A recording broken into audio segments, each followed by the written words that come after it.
Yo, what is up guys? It's me Exactly, back bringing some more daily NBA news. Hope you're all having a great day and thank you for coming back once again. You guys are the real MVPs, and hey, if you're new here then yes, you are also greatly appreciated, but make sure that you smack that sub button and the bell as well so you can stay up to date with everything that goes on in the NBA on a daily basis. But now, let's take a look at everything that is going on in the NBA, but first, a quick word about this video's sponsor, Yob Wear NBA Clothing. Easily some of the best clothing out there, and their collection is still growing, but for now they have plenty to choose from, like James Harden, LeBron James, Kyrie Irving, Russell Westbrook, Steph Curry, Ben Simmons, Dwayne Wade. Pretty sure I even saw a Lonzo Ball hat, if that's your thing. Look, if you guys want to check it out, I'll have the links in the description down below. Well, Dennis Schroeder is about to be traded, as the Hawks guard came out and said yesterday that he can imagine being traded to either the Milwaukee Bucks or the Indiana Pacers, as he released these two messages to the public yesterday. I will talk to the general manager and the owner of the team, and we'll talk about the organization and what they want to do in the future. My agent will also be there, and he will talk to them tomorrow and Wednesday to see how it continues on. Of course, I have my thoughts and friends with other teams. For example, Indiana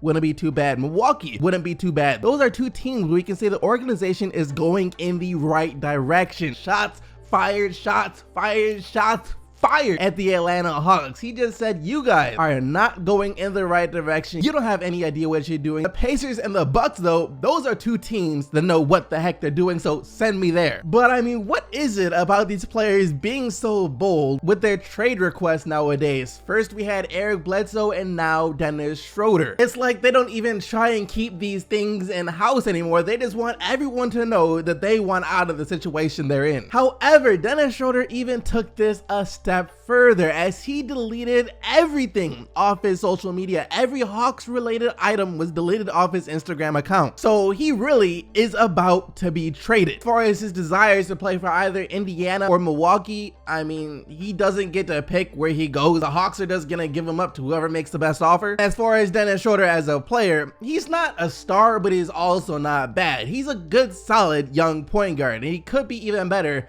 if he would develop a little more of an outside shot. Next up in the news, the Golden State Warriors were able to take game 1 in the Western Conference Finals against the Houston Rockets. Draymond Green picked up a tech in like the first 60 seconds for a shot he took at James Harden, but that didn't matter too much, as KD and Clay were hitting nearly every shot they put up. James Harden, though, did score 40 points, and he became the first player to ever score 40 points in 3 straight game 1s during the playoffs. I'm sure, though, neither he or anyone else really cares too much about that, and that he rather would have just won game 1. But the Houston Rockets aren't worried yet. Just because they lost game 1 on their home turf to the best team in the NBA, to arguably one of the best teams the NBA has ever seen, they are still not shook. As when Clint Capella was asked after the game if he still believes that the Houston Rockets are the better team between themselves and the Golden State Warriors, this is what he had to say. Oh yeah, we knew the series was going to be hard. We knew there'd be some games where we just had to go out there and fight. We know what we did wrong. I thought the difference between the regular season and the game tonight was, I think the regular season we were more aware about switching the ball in defense and being aggressive on the fast break defense. I just really think that was the difference. Whenever they score, we're not getting our pace and what we're looking for.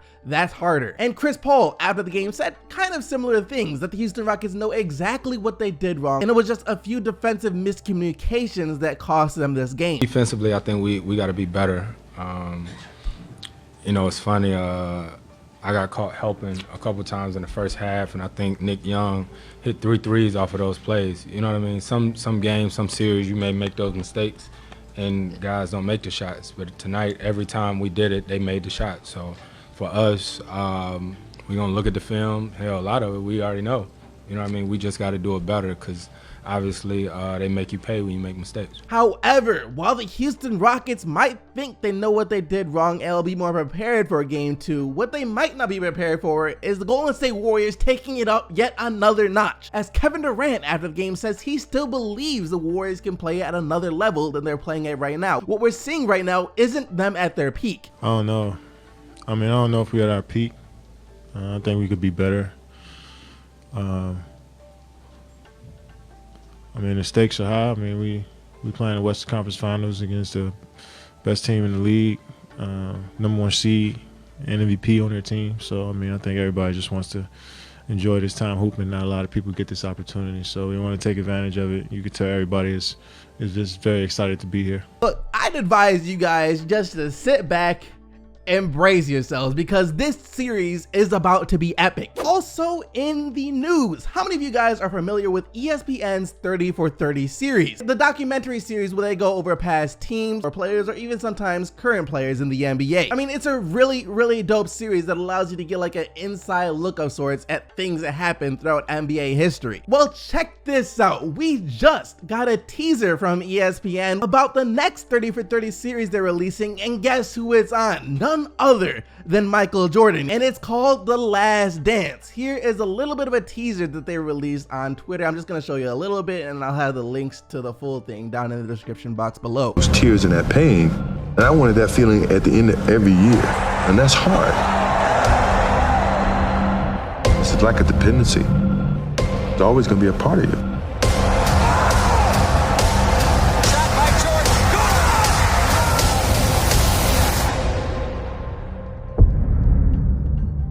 Now this is set to be a 10-part documentary, with each part being an hour long, meaning that we will have 10 hours of documentary on Michael Jordan with Michael Jordan in it. That right there is like every NBA fans who's ever lived dream. I mean, can it get any better? Yes, the answer to that question is yes, it can. As here is the bad news. We have to wait until 2019 for this to be released on ESPN and Netflix. 2019, a year away. I absolutely hate when stuff like this happens. Gets you so excited, but then they're like, coming next year. It's the same feeling I got after watching Infinity Wars. I wanted to see the next part right now, but then I'm like, I gotta wait until next year. And if I die or something happens to me before next year and I don't get to see this 30 for 30 or Infinity Wars Part 2, I'm gonna be heated. Moving on though, the New York Knicks are set to have a pretty good pick in the draft, around the same that they had last year, 7, 8, 9, 10, somewhere in that range depending on how the ping pong ball falls. Speaking of the ping pong balls, that is going down tonight. And with the lottery going down tonight, the GM of the Knicks came forward and said that he doesn't care what position the player they draft plays, he just wants the best player available. Knicks GM Scott Perry reiterates the club is looking to draft the best player available regardless of position. Quote, "We've got to get the highest level of talent we can on our roster, and we'll figure out all the positions once they get in there." And the concern here is that the Knicks will draft yet another point guard. Colin Sexton and Trae Young are players who could be available when it's time for the Knicks to make their pick. And if they feel like those are the best players and they pick another point guard, they're gonna have a heck of a lot of point guards, because of course they just drafted Frank Ntilikina last year. Other than that, they picked up Trey Burke and Emmanuel Mudiay midway through the season, so they have a lot of young point guards, and if they draft another one, they're about to be rocking a 4-point guard plus Porzingis lineup. And for our final story, save the best for last. Once again, the NBA draft lottery is today, and the NBA draft lottery or the NBA draft is often a pretty gloomy day for the Brooklyn Nets, the entire organization, the fans, everyone that has anything to do with the Nets. Since they haven't had their own first round pick for what's been the past 2 or 3 years, or the past couple of years, they haven't had their own first round pick since they traded them away to the Boston Celtics, essentially giving up Jaylen Brown and Jason Tatum to the Boston Celtics. And now the Cavs will have their pick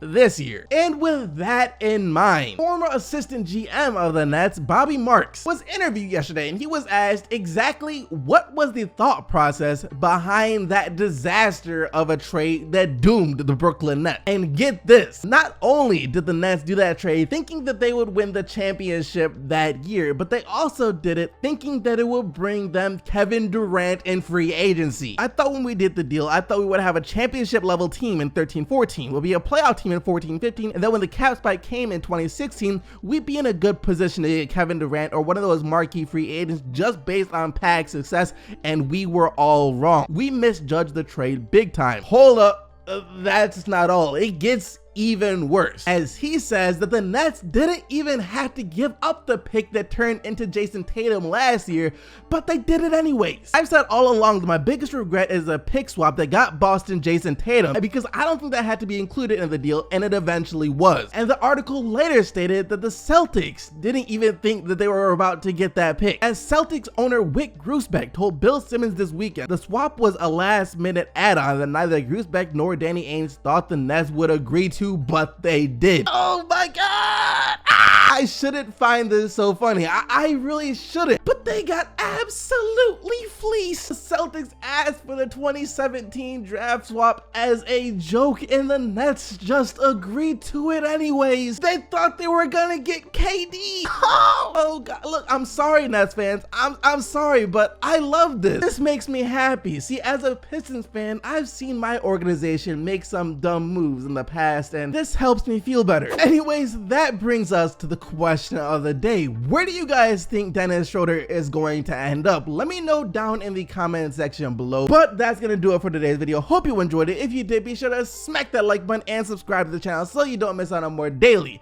NBA videos. Thank you once again for watching. I'll see all of you right back here tomorrow. But until then, keep getting the bucks, Team SGC, and I am out of here. Peace.